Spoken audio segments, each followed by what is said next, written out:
এলাহ এলাহ এনে এটা বস্তু যিটোৱে আপোনাৰ জীৱনৰ সমস্ত গতিধাৰা সলাই দিব পাৰে। এলেহুৱা মনে এজন মানুহক শাৰীৰিকভাৱেও অসুস্থ কৰি তুলিব পাৰে। আজি আপোনাক এলাহৰ আধাৰতে কেইটামান কথা কম। আপোনাৰ বাবে এইটো ভিডিঅ' অতি দৰকাৰী হ'ব বুলি আমি আশা কৰিলোঁ। যদি এইসমূহ লক্ষণ আপোনাৰ তাত আছে, অতি সোনকালে আঁতৰ কৰিবলৈ চেষ্টা কৰক, নহ'লে আপোনাৰ জীৱনটো অসাৰ্থক হ'ব পাৰে। আপোনাৰ এই লক্ষণৰ বাবে একো এটা কামতে আপুনি মন পুতি কাম কৰিব নোৱাৰিব। তাৰ আগতে আপোনালৈ এটা সৰু অনুৰোধ, যদি আপুনি ফেচবুকত চাই আছে ভিডিঅ'টো, তেন্তে পেজটো ফ'ল' কৰি ল'ব, আৰু যদি ইউটিউবত চাই আছে তেন্তে চেনেলটো ছাবস্ক্ৰাইব কৰি ল'ব, আৰু আপোনাৰ এটা মতামত আগবঢ়াবলৈ নাপাহৰিব, লগতে এটা লাইক কৰিবলৈ নাপাহৰিব। আহক মাজলৈ সোমাই যাওঁ। প্ৰথমে আমি সুস্থ হৈ থাকিবৰ বাবে আমি শাৰীৰিক ক্ৰিয়াকলাপ কৰিব লাগিব। যদিহে শৰীৰৰ ওপৰত গুৰুত্ব নিদিওঁ, আমি বিভিন্ন ৰোগৰ সন্মুখীন হ'ব পাৰোঁ। গতিকে প্ৰথমে নিজৰ স্বাস্থ্যৰ প্ৰতি মন দিয়ক। আমি সকলোৱে জানো যে এলেহুৱা জীৱনশৈলীয়ে আমাৰ স্বাস্থ্যৰ শত্ৰু। শাৰীৰিক কাৰ্যকলাপ কম হোৱাৰ লক্ষণ কিদৰে আমাৰ শৰীৰত দেখা দিয়ে আপুনি জানেনে? যদি নাজানে, ভিডিঅ'টো সম্পূৰ্ণকৈ চাওক। যদি আপুনি অনবৰতে ভাগৰুৱা অনুভৱ কৰে, তেতিয়া আপুনি গম পাব আপুনি শাৰীৰিকভাৱে অসুস্থ। আনহাতে যদি আপুনি পৰ্যাপ্ত পৰিমাণৰ টোপনি যোৱাৰ পিছতো আপুনি শাৰীৰিকভাৱে সুস্থ নহয়, তেতিয়া গম পাব যে আপুনি শাৰীৰিক ক্ৰিয়াকলাপৰ পৰা আঁতৰি আছে। সেয়ে আপুনি এনেধৰণৰ সমস্যাত ভুগি আছে। আৰু ইয়াৰ আঁৰৰ কথা হ'ল, আপুনি এলাহৰ বাবে আপুনি নিজৰ স্বাস্থ্যটোকেই যতন লোৱা নাই।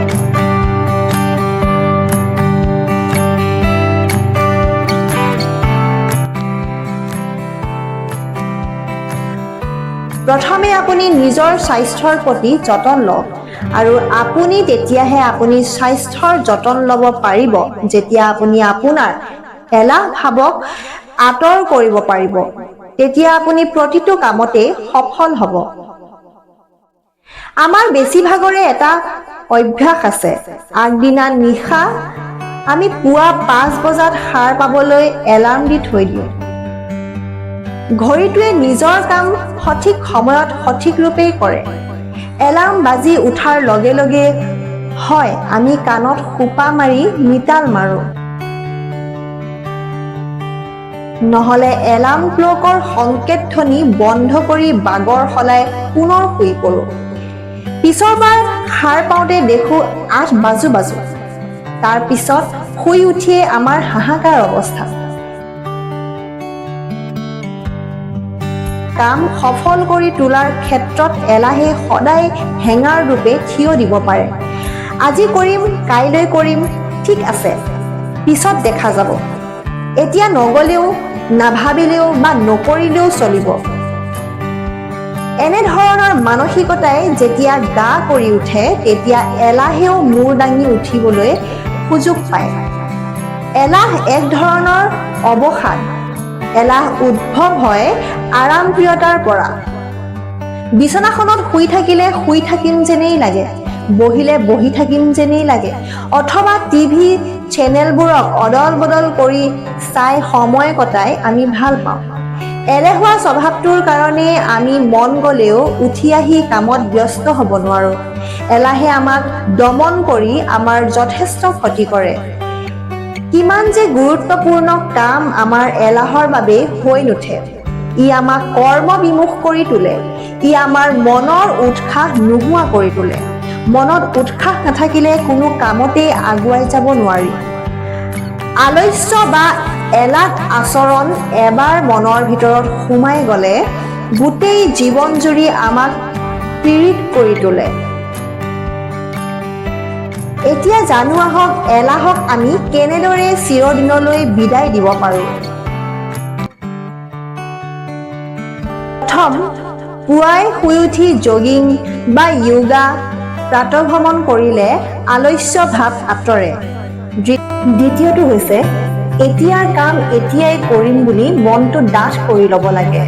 আৰু তৃতীয়তে হৈছে এইখিনি সময়ত মই কামটো শেষ কৰিমেই বুলি কাম হাতত লওক। নিৰ্দিষ্ট সময়সীমাৰ ভিতৰত কামখিনি শেষ কৰাৰ মানসিকতা মনত বান্ধি লওক। চতুৰ্থতে হৈছে এবাৰ কিবা এটা কাম কৰাৰ সিদ্ধান্ত ল'লে এইটো নকৰা পৰ্যন্ত অচল অটল হৈ থাকিব পাৰিব লাগিব। পঞ্চমটো হৈছে সুকোমল বিচনাখনে আমাক যিমান হাত বাউলি দি মাতিলেও সেই আহ্বানক উপেক্ষা কৰিব পাৰিব লাগিব। ষষ্ঠ হৈছে যি ব্যক্তি সদায় প্ৰসন্ন চিত্তৰে থাকে তেনে ব্যক্তিক কেতিয়াও এলাহে আগুৰি নধৰে। সেয়েহে মনক সদায় প্ৰসন্ন চিত্তে ৰাখক। নিজে কৰি ভাল পোৱা কামত নিজক ব্যস্ত ৰাখক। মানুহে এলাহ জয় কৰি কৰ্মত সফলতা লভিবলৈ নিজৰ মনটোক ভালে থকা কামত মন দিয়ক। গতিকে মন কৰিলে আমি এলাহক জয় কৰিব পাৰোঁ। ভিডিঅ'টি কেনে পালে জনাবলৈ নাপাহৰিব। লগতে আপোনাৰ মতামত জনাবলৈ নাপাহৰিব। আমাৰ ভিডিঅ'সমূহ আগলৈ চাবলৈ আমাক ফ'ল' কৰক। ভিডিঅ'টি শেষলৈকে চোৱাৰ বাবে সকলোকে ধন্যবাদ।